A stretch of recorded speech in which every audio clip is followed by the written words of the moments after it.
말씀은 신약성경 마태복음 5장 8절입니다.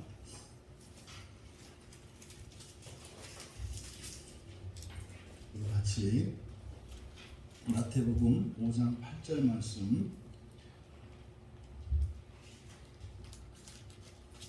한 목소리로 우리 같이 읽겠습니다. 마음이 청결한 자는 복이 있나니 그들이 하나님을 볼 것이니요. 아멘. 일명 팔복이라고 일컬어지는 그 예수님의 산상수훈의 가르침을 담고 있는 마태복음 5장의 말씀 가운데 여섯 번째 팔복으로 이야기할 때 여섯 번째 나오는 말씀이 마음이 청결한 자입니다. 그러니까 실제로 이 마태복음 5장 1절에서 12절까지는 사실 이 세상을 살아가는 사람의 자녀들이 예수 그리스도를 믿고 신자가 되어 거룩한 삶을 추구하며 또 하나님의 은혜를 입고 성령의 역사에 의해 본성이 변화되어지며 마침내 예수님께서 오셔서 우리들을 부활시키셨을 때 부활한 사람의 상태를 나타내는 것으로 볼 수 있습니다. 그것을 8가지로 보통 우리가 설교를 합니다만 뒤에 사실은 이어지는 내용들을 통하면 더 많죠. 근데 이 전체를 통으로 봐야 한다. 통으로. 그러면 우리가 오늘 읽은 이 5장 8절의 이 말씀은 지난주가 아니고 지난달 마음을 지키는 게 뭐냐? 그래서 먼저 우리들의 마음에서 떠오르는 또 우리 마음속을 채우고 있는 악한 생각들을 씻어내는 거다. 그래서 우리들이 구체적으로 마음일기를 쓰면서 우리 안에 그동안 내 안에서 일어났던 그 악한 생각들이 무엇이고 나도 모르게 이렇게 습관적으로 떠올렸던 것들, 그래서 씻어내야 할 것들이 무엇인지를 알아보는 일은 마음을 지키는데 상당한 유익이 있다. 이렇게 말씀을 드렸습니다. 그러면 이 마음에서 악한 생각들을 씻어낸다는 것은 다시 말해 우리의 마음에 자리에 잡고 있는 악한 것들을 덜어내는 것인데, 그러면 이제 그것을 덜어내고 나면 두 번째로 온전한 것을 둬야 되잖아요. 그렇죠? 하나님의 말씀을 우리 안에 두는 거. 이게 이제 두 번째로 마음을 지키는 것이라고 했습니다. 그런데 이 마음이라는 것이 참으로 신비한 것이어서 이 우리의 마음에서 생각도 나오고 또 생각에 따라서 우리의 행동도 통제를 하기 때문에, 그럼 우리 안에 있는 이 하나님의 말씀을 따라 살게 살아야 되는데, 우리가 그 하나님의 말씀을 따라 살기 위해서는 말씀이 우리 마음속으로 심겨져야 돼요. 그래서 세 번째로 마음을 지킨다는 것이 딱딱한 마음을 부드럽게 해서 그 말씀이 우리 안에 우리의 것으로 심겨지고, 그래서 하나님의 율법을 지키며 살아갈 수 있도록 하는 것. 이것이 마음을 지킨다는 것의 세 번째 측면이라고 말씀을 드렸고, 그리고 네 번째로는 또 우리 안에 하나님의 말씀이 있습니다만 이제 외부에 성경에 있는 이 하나님의 말씀이 끊임없이 우리 안에 공급돼야 하고, 또 우리 안에 있는 이 악한 것들을 악한 것으로 인식하고 발견할 수 있어야 합니다. 그러려면 영적 민감성이 있어야 되는데, 우리의 마음이 둔감해지면, 둔감하다라고 하는 것이 감각이 무딘 거다. 그래서 우리의 마음의 감각이 무뎌지지 않도록 하는 것, 이것이 마음을 지키는 것의 네 가지 측면이라고 했습니다. 그러니까 우리 마음에 있는 악한 것을 덜어내고 좋은 것으로 하나님의 말씀을 채우고, 그 말씀이 우리의 마음에 심겨지도록 마음을 부드럽게 하고, 또 외부에서 들어오는 하나님의 계시들을 받아들일 수 있도록 영적 감각들을 예리하게 벼리는 것, 이것이 마음 지킴이라고 우리가 말씀을 드렸습니다. 그러면 오늘 마음이 청결한 자는 이제 하나님을 볼 것이기 때문에 그 복되다, 이렇게 말씀을 하셨단 말이죠. 그럼 여기서 청결한이라고 하는 이 카타로스는 무엇과 섞이지 않은, 또 결점이나 더러운 것이 없는, 그러니까 흠이 없는 이런 의미이고, 또 섞이지 않은 순수한 그런 상태를 나타내는 말입니다. 그러니까 이 청결한 마음이 청결한 자, 다시 말해 이 청결한 마음이라고 하는 이것은 마음을 지키는 최종적인, 마음을 지켜서 이루고자 하는 최종적인 마음의 상태를 나타낸다고 우리가 볼 수 있겠다. 왜냐? 마음이 청결한 자는 하나님을 볼 것이라고 했기 때문에 그렇습니다. 하나님을 직접 보려면 완전한 상태가 되어야 하죠. 그러니까 이 본문에서 마음에 달해서 이 마음의 상태, 다시 말해 부활한 신자의 최종적인 마음의 상태를 뭐라고 한다? 청결한 마음이라고 한다는 것을 우리가 알 수 있는 겁니다. 그러니까 하나님을 볼 수 있는 사람은, 다시 말해서 부활한 사람이죠. 우리가 지금 현재 이 상태로는 절대로 하나님을 직접 볼 수가 없습니다. 보면 화로다, 그렇죠? 슬프고 애통한 일이죠. 왜냐하면 하나님을 보는 즉시 그 영광과 기쁨에 참여하기보다는 하나님의 거룩함으로 인하여 우리의 거룩하지 않음이 거룩하게 되기까지 연단과 환난을 겪어야 할 것이니까 이 상태로는, 그러니까 그런 거잖아요. 숙제를 하지 않은 학생이 숙제를 할 때까지는 선생님을 만나면 행복하지 않아요. 이렇게 내준 숙제를 다 마쳐야 되잖아요. 그러니까 우리의 마음에 완전히 해결된 상태, 그를 청결한 상태라고 할 수 있겠다. 그러니까 결국 부활도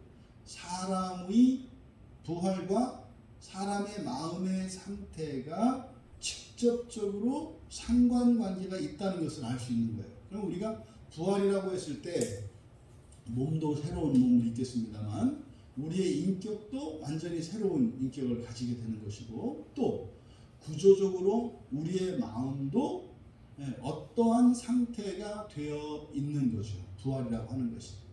그래서 부활과 관련해서도 이 마음이 직접적으로 그리고 필수적으로 반드시 일정한 수준에 이르러야 하는 것임을 알 수 있다. 그것을 뭐라고 한다? 최종적인 상태를 청결한 상태라고 한다. 그러면 이렇게 사람의 마음이, 우리가 마음을 지켜서 결국은 청결한 상태에 이르러야 하는데, 그럼 이 사람의 마음의 상태가 이렇게 가변적이라는 것을 알 수가 있겠죠. 그러면 이 성경에 있는 여러 가지 내용 가운데 사람을 중심으로 해서 보면 창세기 1장에서 하나님의 창조 기사가 나오고, 마침내 이제 요한계시록 21장과 22장에서 완전한 부활체로 그 하나님 나라에 들어가게 돼요. 그러니까 이것이 여러분의 출생에서부터 부활에 이를 때까지의 모든 과정을 다 담고 있죠, 성경 안에. 그러니까 여기에 있는 천지창조 기사는 여러분을 이야기하면 여러분이 어머니 뱃속에서 잉태되던 날부터, 그리고 여러분이 사시다가 이제 죽고 사후에 뭐 어떤 일이, 낙원에 가시든 지옥에 가시든 가셨다가, 그리고 마침내 이제 부활에 이르게 되기까지의 여러분의 인생의 시작과 끝이 이 성경 안에 기록되어 있는 거죠. 근데 이것은 사람만이 아니라 창조세계 전체인 거죠. 창조세계 전체의 시작과 끝에 대해서 담아놓고 있는 진리의 말씀이 성경인 겁니다. 그러면 우리들의 이 마음의 상태, 그러니까 처음에 태어나서 그리고 마지막에 부활할 때까지, 이때까지에 일어나는 이 마음의 변화의 과정을 전체 이것을 우리가 4단계로 나누어서 볼 수 있겠다. 이것은 뭐 정확하게 성경에서 이렇게 구별하고 있는 그런 것이기보다는 우리의 시작과 끝을 이렇게 네 단계로 나누어 본 거죠. 그래서 설교의 제목을 네 가지 마음이라고 한 겁니다. 그래서 네 가지 마음이라고 했습니다만 마음이 네 가지 종류가 있다는 게 아니라 태어나서 죽기까지 그리고 부활에 이르기까지 죽고 난 뒤에 지옥의 연단을 거쳐서 부활에 이르기까지의 전체 과정에서 일어나는 우리의 마음의 변화를 네 단계로 나누어서 우리가 생각해 볼 수 있겠다. 그러면 실제로 내 마음의 상태가 어떠냐에 따라서 우리들이 구체적으로 어떻게 마음을 지켜야 하는가 라고 하는 구체적인 어떤 적용점을 우리가 발견할 수 있기 때문입니다. 그러면 첫 번째로 타락하기 전에 사람의 마음의 상태. 그러니까 이것은 근본적으로 사람의 마음이 어떠한 것인가에 대한 이야기이겠는데, 사람의 마음은 흰 백지와 같은 상태로, 그러니까 무엇인가에 영향을 받고 또 이렇게 가변적이다라는 것을 알 수가 있습니다. 물론 이 타락하기 전의 상태는 사실은 우리가 가늠할 수 없습니다. 왜냐하면 이미 아담과 하와가 에덴 동산을 떠난 이후부터 사람은 타락했기 때문에, 그러니까 선악과를 따먹기 이전에 그 사람의 마음 상태가 어떠했는지는 우리는 정확히 알 수는 없습니다. 그 뒤로 끊임없이 마음은 변질되어 왔기 때문에 사실은 우리들의 원래의 마음이 어떠했는지를 아는 것은 불가능합니다. 하지만 예수 그리스도를 믿고 거듭남으로써 우리들은 이제 유추해 볼 수가 있겠어요. 아, 이런 마음이었겠구나. 이런 마음이었겠구나. 그리고 더 나아가서 이제 아담과 하와가 타락하기 이전에 가졌던 그 마음이 더욱 거룩해져서, 다시 말해 그들도 경험하지 못했던 그 수준의 마음의 상태도 우리는 알아낼 수가 있어요. 이게 거듭난 사람들의 변화를 통해서 경험할 수 있는 거죠. 그래서 전체 이 사람의 마음을 네 가지로 나누어서 타락하기 전과 그리고 타락하고 난 후 그리고 거듭난 후 그리고 영화된 상태, 부활한 상태, 이렇게 네 가지의 상태로 우리의 마음의 변화를 이제 함께 살펴보려고 하는 겁니다. 사실 그 먼저 우리가 타락 전의 마음, 그러니까 원래의 마음이겠죠. 맨 처음 창조되었을 때의 하나님의 마음. 그리고 사실 이때 이 창조되었을 때 사람의 마음은 여러분이 엄마 뱃속에 있을 때의 마음과 같지 않습니다. 왜냐하면 우리는 타락한 이후를 살아가기 때문에 어머니 뱃속에서부터 우리는 부패하고 악했다고 얘기를 하거든요.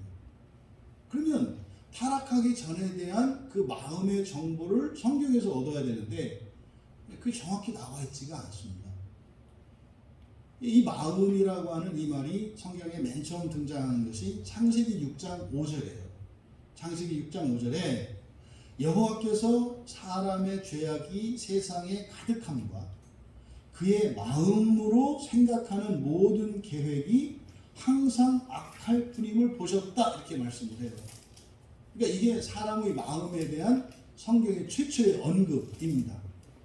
그러니까 여기서 우리가 얻어낼 수 있는 마음에 대한 단서, 그럼 사람의 마음이라는 것은 어떤 것일까? 그러니까 여기서 알 수 있는 것은 이 사람의 마음이라는 것이 계속 변할 수 있는 거구나. 가변적인 거구나. 가변적인 것이구나. 근데 타락한 이후에는 점점 변질돼서 더 악해진 거죠. 그래서 마침내 마음으로 생각하는 모든 계획이 항상 악하게 되어 있다. 그러니까요, 원래는 그렇지 않았던 거죠. 원래는 그렇지 않았던 것을 알 수 있어요. 그런데 어쨌든 사람의 마음이라고 하는 것은 어떤 특성을 가지고 있다? 가변적인 특성을 갖고 있다. 가변적인 특성을 갖고 있다. 그래서 이 가변적이다, 변화의 가능성을 갖고 있다는 거죠. 그러니까 사람의 마음은 더 좋아질 수도 있고 나빠질 수도 있다는 사실을 우리가 알 수 있습니다. 그러니까 보통 그래서 타락하기 이전의 마음의 상태를 백지석판, 흰 백지와 같다, 이렇게 우리들이 이해를 하면 되겠습니다.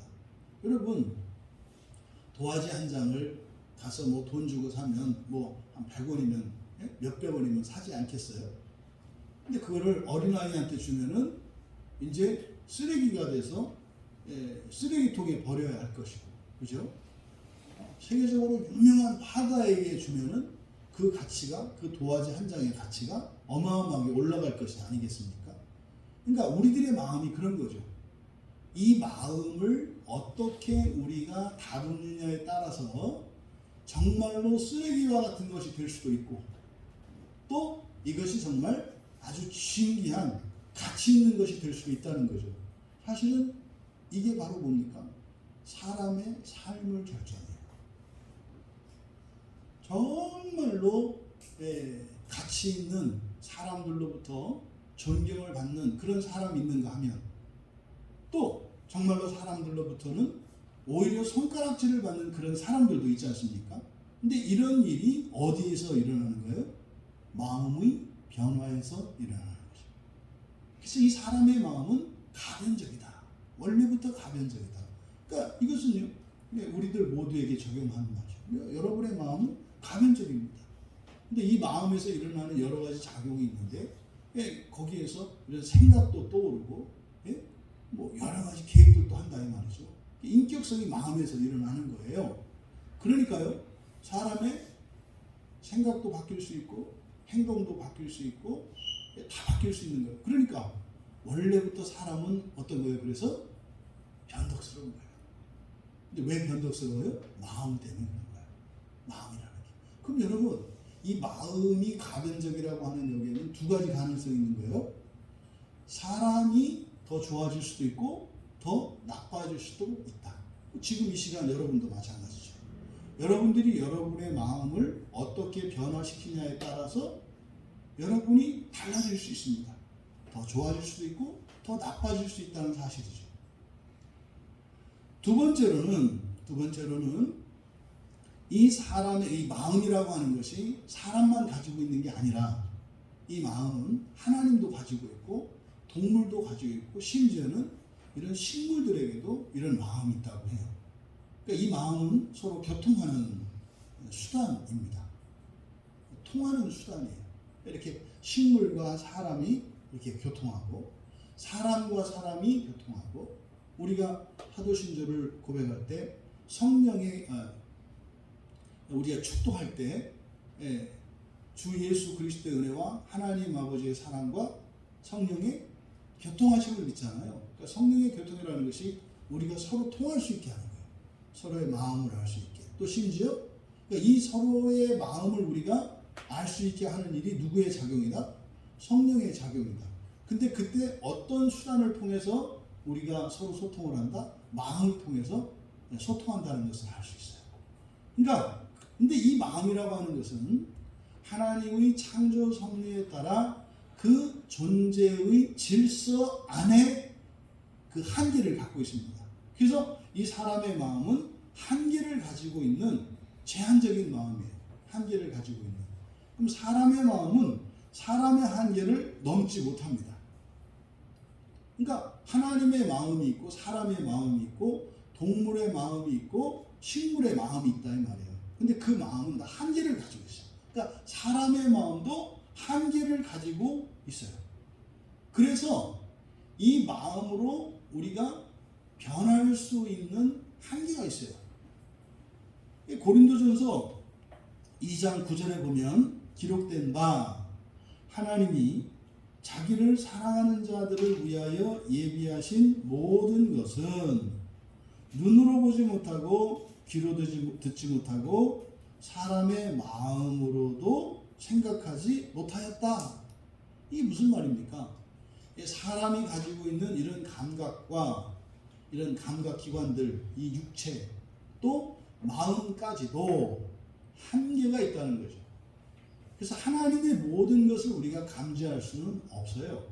그러면 하나님의 이런 뜻과 진리들을 우리가 알아들으려면 우리의 마음이 변해야 되겠죠. 그러니까 사람의 마음이 점점 누구의 어떤 마음으로 바뀌어가야 돼요? 하나님의 마음으로 바뀌어 가야 되는 거죠. 그래서 사람의 원래의 마음, 사람이 가지고 있는 이 마음의 두 번째 특성은 바로 한계성입니다. 한계성. 그런데 한계성 앞에 가변성이 있었지 않습니까? 그러니까 우리의 수준과 상태는 있습니다만 사람의 마음의 특징은 뭐예요? 가변적이라는 거예요. 가변적. 그래서요, 하나님의 마음을 가질 수도 있고 짐승의 마음을 가질 수도 있어요. 사람만 그래요. 이 사람의 마음의 독특성입니다. 그래서 사람이 사람을 초월하는 초월적인 존재가 될 수도 있고 사람만도 못한 그런 비참한 존재가 될 수도 있는 그 가능성이 무엇 때문에 그래요? 마음 때문에 그래요. 마음 때문에. 그럼 세 번째로는 이 사람의 마음의 기본적인 특성 세 번째로는 사람의 마음은 감찰할 수 있다는 거예요. 누가? 하나님이요. 하나님이 볼 수 있고 아실 수 있는 게 사람의 마음이에요. 드러난다는 거죠. 드러난다. 이 잠언 21장 2절에 보면 사람의 행위가 사람이 보기에는 정직해 보여도 여호와는 마음을 감찰하시느니라. 이게 무슨 말입니까? 결국 사람의 마음이라는 것은 행위를 통해서 우리가 보는 것인데 사람의 마음과 행위가 꼭 일치하지는 않을 수도 있다는 거죠. 이게 뭡니까? 이게 외식이죠. 속과 겉이 다를 수 있어요. 우리의 마음의 상태와 행동이 다를 수 있다 이 말이에요. 그러니까 속으로는 악한데 선한 행동을 할 수도 있고 속으로는 선한데 악한 행동을 할 수도 있는 거예요. 왜? 이 사람은 환경이나 조건의 지배를 받기 때문입니다. 그런데 하나님께서는 우리의 마음도 감찰하신다. 그러니까 하나님은 우리의 마음의 변화를 다 아신다는 거예요. 그런데 우리들은 어떻게 알아요? 사람의 마음을 행동을 보고 알죠. 그 사람의 언행을 보고 그 사람의 마음을 우리는 판단하게 돼 있어요. 막 화를 내고 성을 내고 있는 사람을 보고 저 사람은 행복한가 보다 이런 판단을 안 내리죠. 우리 겉으로 드러나는 것을 보고 판단한다고요. 그래서요, 언행을 조심해야 되는 이유가 뭡니까? 언행은 다른 사람들이 여러분의 마음을 판단하는 수단이기 때문에 그렇습니다. 그러니까 여러분들이 아무리 좋은 마음을 가지고 있다 하더라도 그것을 말과 행동으로 드러내지 않으면 다른 사람은 절대로 알 수 없다. 이것이 그냥 기본적인 거죠. 정말로 친밀한 사이가 되면 설사 잘못 말하고 잘못 행동한다 할지라도 그 사람의 속마음을 알 수 있는 관계가 되죠. 친밀한 관계가 되면. 그게 대표적인 것이 친한 친구들 사이에 욕설하는 거죠. 친구들끼리 욕을 할 때 이 친구가 나를 모욕하려거나 나를 무시하려거나 이런 것이 아니라 오히려 이게 친밀감을 나타내는 행동이라는 것을 알게 되죠. 이게 이상한 사회잖아요. 그렇죠? 친구를 좋아하고 친구를 사랑하면 좋은 말을 해야 되는데 왜 욕을 하냐 말이죠. 친하지 않은 애들하고는 욕을 안 하고 친한 애들하고 욕을 하는. 이 세상은 이상해요. 차라리 친하지 않은 한테 욕하고 친한 한테는 욕하지 말아야 되는데 반대로 하는. 근데 또 그걸 또 알아. 그래서 사실은 우리의 마음과 행동을 일치시키는 일에 우리가 사실은 힘을 써야 합니다. 근데 어쨌든 이 사람의 마음이라고 하는 것은 어떻다? 가시적이다. 알 수 있다라는 거, 알 수 있다. 근데 사람은 사람의 마음을 분명히 알 수는 없지만 하나님은 우리의 마음을 분명히 아실 수 있다는 거죠. 그래서요, 요한계시록의 2장 23절에 보면 이렇게 돼 있잖아요. 나는 사람의 뜻과 마음을 살피는 자인 줄 알리라. 왜요? 행위대로 갚아줄 거다 이렇게 말씀을 해요.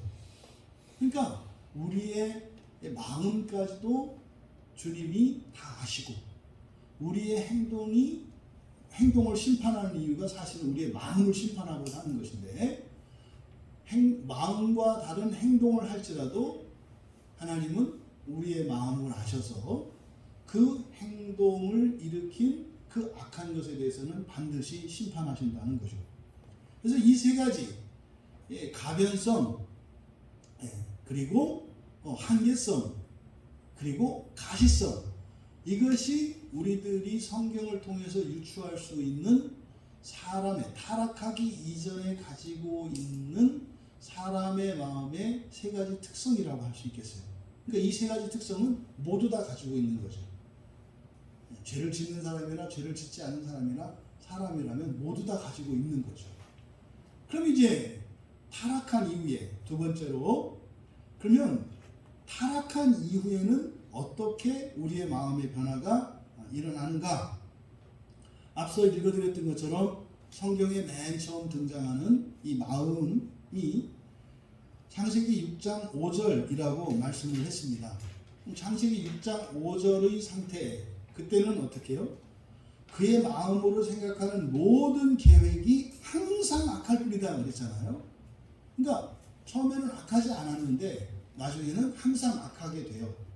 그러니까 타락한 이후에 사람의 마음은 어떤 죄의 경향성을 가지게 된 것을 알 수 있어요. 그러니까 이제 타락한 이후에 사람은 끊임없이 죄를 범하는 이런 악한 경향성을 가지게 되었다는 것을 압니다. 그러면 우리는요, 저나 여러분들이나 우리 가운데 어느 누구도 타락하지 않은 사람이 없기 때문에 타락한 이유를 태어났기 때문에 우리들에게 일어난 이 마음의 변화는 어떤 경향성이에요? 죄와 악한 경향성이에요. 우리의 마음이. 그래서 우리의 마음은 우리가 의롭게 되는 선한 쪽으로 영향을 받기보다는 우리가 죄악 가운데 파멸하는 악한 쪽으로 영향을 받는 것이 자연스럽게 되었다는 것을 우리가 유추할 수가 있어요. 그래서요, 우리가 우리의 마음을 믿어서는 안 됩니다. 어느 정도로 그러냐? 창세기 8장 21절에서는 어려서부터 악하다 그래요. 어려서부터 악하다. 이게 여러분들이 오늘날 성경의 가르침과 오늘날 세상의 가르침이 정면으로 충돌하는 부분이 이 부분이에요. 세상 사람들은 어린아이를 선하다고 생각을 해요. 근데 성경은 뭐라 그래요? 어린아이 상태에서도 그 아이의 마음은 어떻다? 악한 상태다. 그리고 이렇게 죄와 악의 경향성을 가지고 있다고 성경은 이야기한다 이 말이에요. 그래서 어렸을 때 부모들이 해야 되는 중요한 일 중에 하나가 그들의 건강과 생명을 지켜주고 또 하나는 그 어린아이들의 마음을 지켜주는 일에 힘을 써야 돼요. 마음을 지켜주는 일에. 그래서 이 마음을 지키는 것은 나뿐만이 아니에요. 여러분 주변에 있는 사람들, 특별히 자녀가 있는 분들은 자녀들의 마음을 스스로 지킬 수 있을 때까지는 부모들이 자녀들의 마음을 지켜줘야 합니다. 그렇지 않으면 정말로 창세기 6장 5절에서 나온 것 같이 항상 모든 생각이 악한 마음으로 바뀌면 어떻게 돼요? 그 아이는 저주받을 인생을 살아갈 수밖에 없어요. 아시잖아요. 창세기 6장 이후에 하나님의 홍수 심판이 임하거든요. 그럼요, 인생 가운데서 심판을 받는다는 것은요, 이런 환난과 불행 속에 뛰어드는 걸 말합니다. 이게 종말론적으로는 지옥에 가는 거잖아요. 그래서 어려서부터 악하다라고 하는 이 성경의 가르침을 따라서 그렇다 해서 애들이 애가 참 악하게 생겼네 이런 게 아니잖아요. 왜요? 이 아이의 마음은 악의 경향성을 가지고 있지만 가변적이고 하나님의 말씀을 받아들이고 선하게 바뀔 수도 있다는 것을 우리가 알고 있기 때문에 어쨌든 타락한 이후에 일어난 큰 변화는 악의 경향성이에요. 악의 경향성. 그래서 우리가요, 우리 마음대로 하고 싶은 대로 살아가면 결국은 멸망입니다. 우리 마음이 바뀌었기 때문에 그래요. 타락한 이후의 마음. 그러면 그게 내 마음을 따라 살아간다는 것과 그렇지 않다는 것이 뭐냐? 기준은 하나님 말씀이에요. 성경을 따라 살아가야 돼요. 그래야 이 악의 경향성에서 피해를 우리가 보지 않고 살아갈 수가 있는 거죠. 이것을 신약에서는 마음이 덮였다 이렇게 얘기를 해요. 마음이 덮였다. 에베소서 4장 18절에 보면 그들의 총명이 어두워졌다. 그리고 그들 가운데 있는 무지함과 그들의 마음이 굳어짐으로 말미암아. 그러니까요, 이 굳어짐이라고 하는 것은 또 이 악한 경향성이 점점 심화되어 간다는 걸 말하죠. 그래서 결국은 어떻다? 하나님의 생명에서 떠나 있다 이렇게 말씀을 한다고요. 그래서 우리의 마음 속에는 이 악한 경향성이 있다는 것. 그러니까 여기서 우리가 아니죠. 사실은 타락한 사람들의 마음. 그러니까 예수를 믿지 않은, 그 하나님의 구원을 믿지 않는 그런 사람들의 마음은 악한 경향성을 가지고 점점점 파멸을 향해서 달려가게 돼 있어요. 그것은 자기 자신뿐만 아니라 이 세상도 그렇게 만들어 가요. 보세요. 이런 과학기술은 인간의 편리와 인간의 행복을 위해서 계획되고 의도되는 거 아닙니까? 그런데 그 문명의 그 폐해들은 또 인간을 괴롭히고 이 세상을 파멸하고 있는 것을 보게 돼요. 그러니까요, 악한 경향성을 가지고 있는 사람이 선한 일을 하려고 해도 결과는 악한 게 된다 이 말이에요. 그게 이제 보통 우리가 비유로 얘기하는 개가 옆으로 걷는 개의 걸음 같은 거죠. 개는 옆으로 걸어요. 그러니까 옆으로 걷는 이 근본적인 이 경향성이 바뀌지 않으면 열심히 걸으면 걸을수록 앞으로 가는 게 아니라 어디로 가요? 옆으로 가서 더 멀어진단 말이에요. 내가 가고자 하는 목표가 저 앞에 있습니다. 그럼 앞으로 가야 되잖아요. 그런데요, 옆으로 간다 이 말이에요. 그러니까 옆으로 가는 그 자기의 경향성을 가지고 있는 것을 아는 것을 그러니까 돼요. 목표를 향해서 갈 때는 앞으로 가면 안 되고 목표를 옆에다 둬야 되는 거죠. 그러니까요, 이렇게 몸을 틀어서 가야 되는 거죠. 근데 목표는 앞에 있는 거니까 보기는 목표를 바라보고 주관하고 가는데 이상하게 멀어지죠. 옆으로 계속 가면 목표에서 멀어지잖아요, 결국에는. 그래서 우리의 이 그러니까 타락한 사람의 악한 경향성이 바뀌기 전에는 소망이 없어요. 하면 할수록 이거는 망하는 거예요. 그래서 이 타락한 상태의 인간에게 유일한 소망은 바로 이 악한 경향성에서 벗어나는 거죠. 그럼 이제 세 번째로 이제 거듭난 사람, 보통 중생했다 그러죠. 그럼 세 번째 마음의 단계에서 이제 거듭난 사람, 거듭난 후에 일어나는 그 마음의 변화. 그러면 타락했을 때는 악한 경향성으로 말미암아 아무리 선을 추구해도 멸망할 수밖에 없는 절망스러운 상태였는데, 이게 뭐 때문에 그렇다?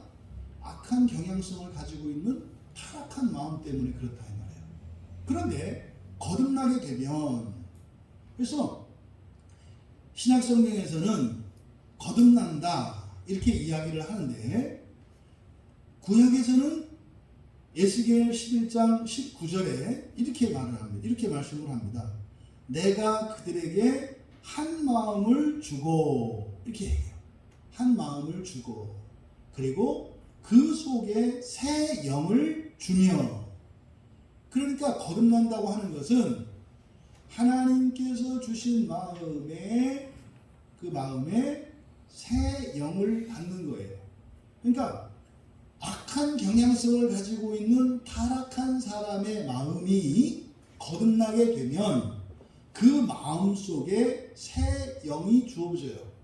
새 영이 주어져서 그러면 그 악한 경향성 자체가 다 사라지는 것은 아니고 그 악한 경향성밖에 있지 않았던 그 마음 속에 악한 경향성을 거슬러 이제 선한 의지와 선한 본성을 가지게 돼요.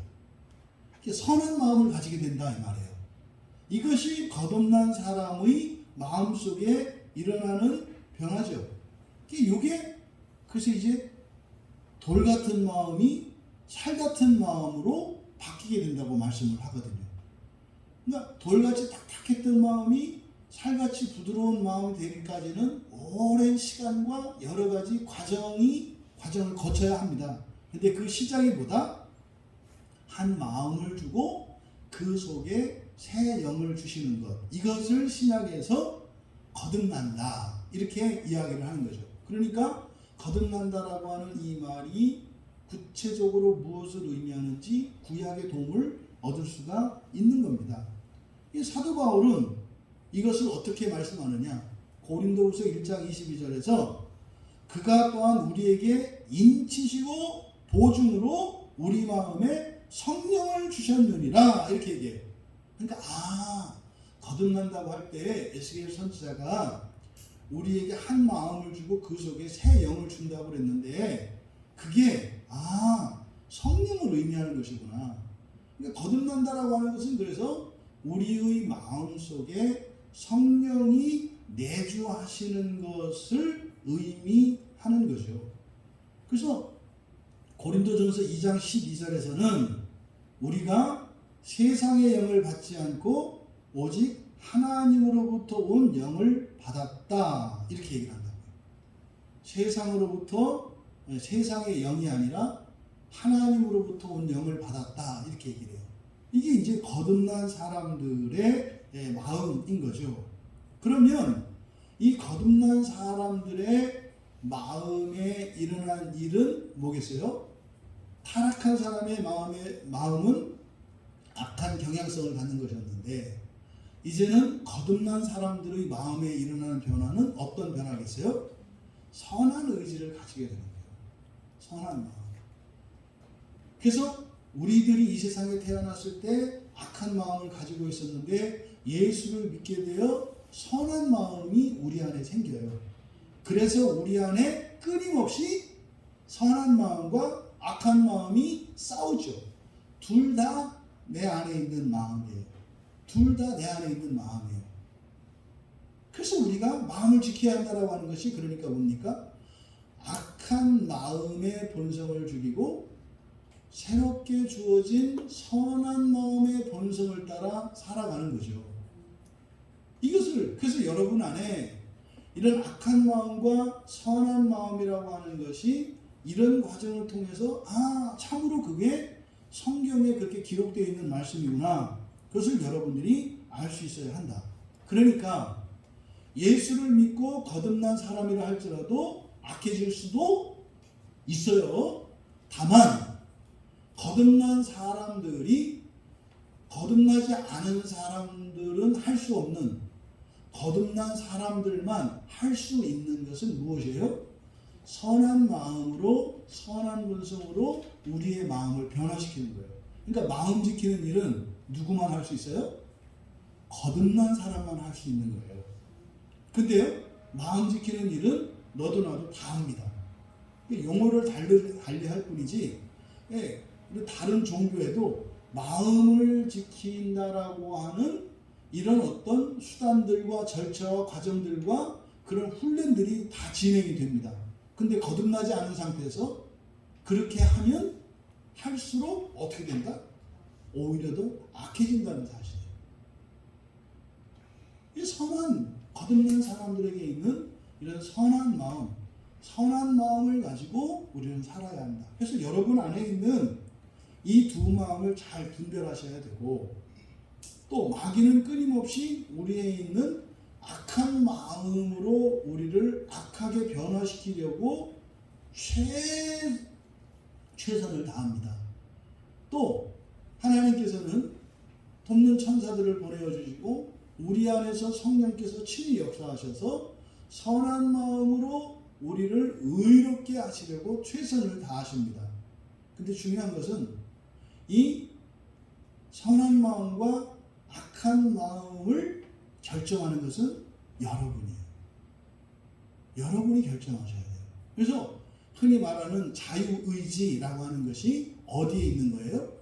우리의 마음에 있는 거예요. 우리의 마음에. 그래서 결국 이 마음 지킴이라고 하는 것은 영적 전쟁의 본질이라고요. 그러면 이렇게 타락했던 사람이 예수를 믿고 거듭났어요. 그래서 악한 마음과 선한 마음 두 마음을 가지고 살아가요. 그런데 모든 사람에게는 기본적으로 가지고 있는 것이 뭐라고 했습니까? 가변성이라고 했지 않습니까? 가변성. 변할 수가 있다고요. 변할 수가 있다고요. 그래서 선한 마음으로 선한 것을 추구해서 살아가면 하나님을 닮아가고, 악한 마음으로 악한 것을 추구하며 살아가면 어떤 일이 일어나요? 마음도 더 완고해지고요. 심지어 불신자와 같이 되고요. 심지어 짐승보다 못한 존재가 될 수도 있다는 사실이에요. 이것은 신자도 예외는 아니다. 그러니까 신자는요, 타락하지 않는 사람이 아니라 거룩해질 수 있는 사람이 신자인 거예요. 그러니까 신자를 판단하실 때는 악한 것을 가지고 판단하는 것이 아니라 무엇을 가지고 선한 것을 가지고 판단하는 거예요. 여러분도 여러분 자신을 판단할 때 있죠. 여러분 안에 악한 것들이 있어요. 근데 그것은 옛사람의 본성 아닙니까? 근데 여러분들 안에는 또 선한 마음, 선한 본성도 있다 이 말이에요. 그럼 여러분에게 일어나는 선한 변화들을 보고 거기에 소망을 두고 살아가셔야 한다고요. 그는 나뿐만 아니라 타인도. 교회는, 그래서 교회와 세상의 큰 차이는 뭡니까? 세상의 판단의 대상은 악한 거예요. 악한 거예요. 악한가 악하지 않은가를 판단한다고요. 그래서 아무리 잘해도 악하면 끝이죠. 아무리 잘해도 무슨 죄를 지면 끝나잖아요. 이게 사회의 세상이에요. 근데 교회는요, 선한 것이 판단의 대상이에요. 악한 것은 사랑으로 견뎌주는 거. 세상은 선한 것은 따먹어버리고 악한 것으로 판단해서 버리는 거죠.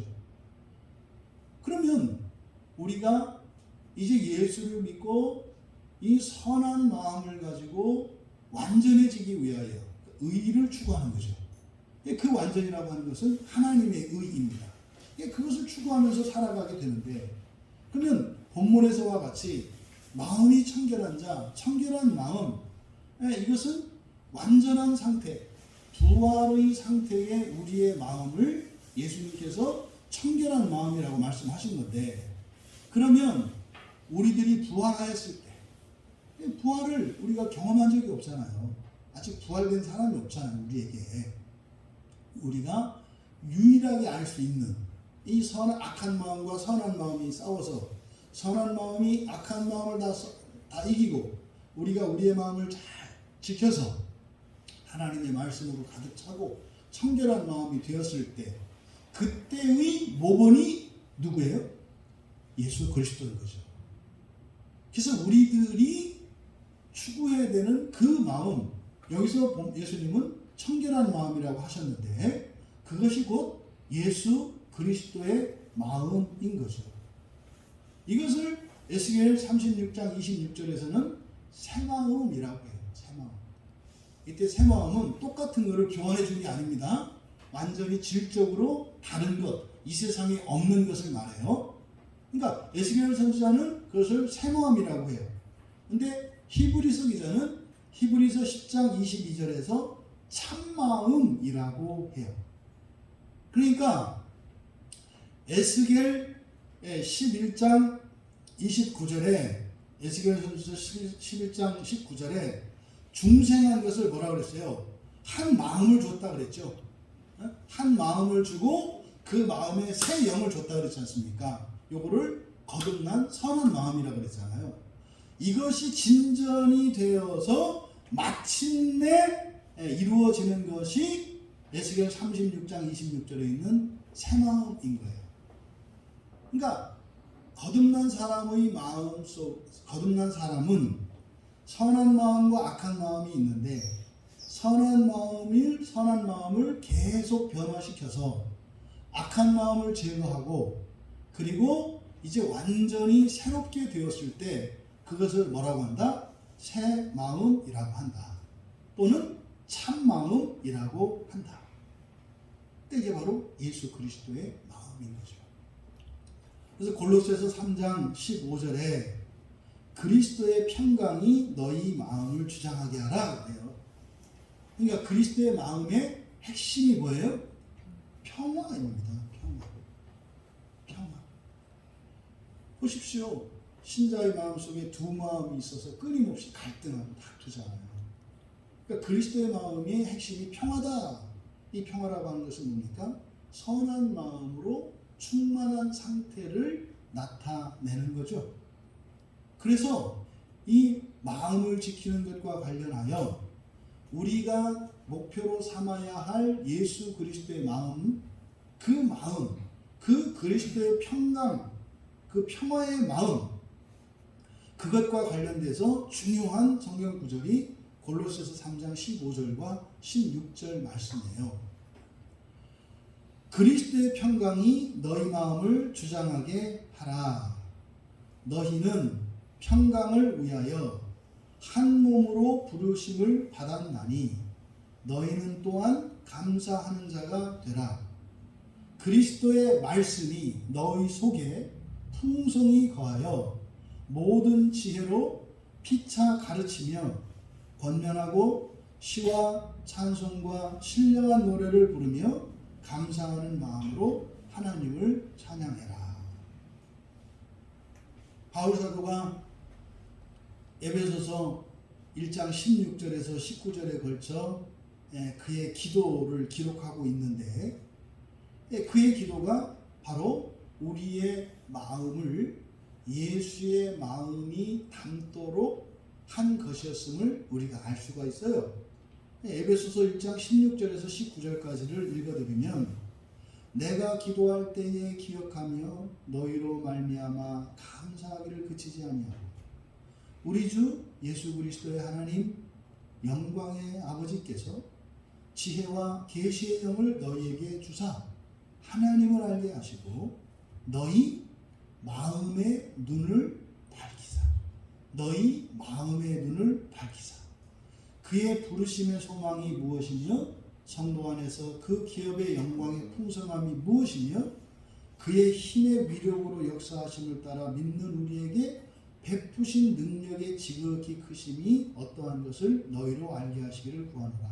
이거를 한마디로 하면 뭐라고 할 수 있어요? 예수 그리스도의 마음을 가진 사람 되기를 기도한다라는 내용이에요.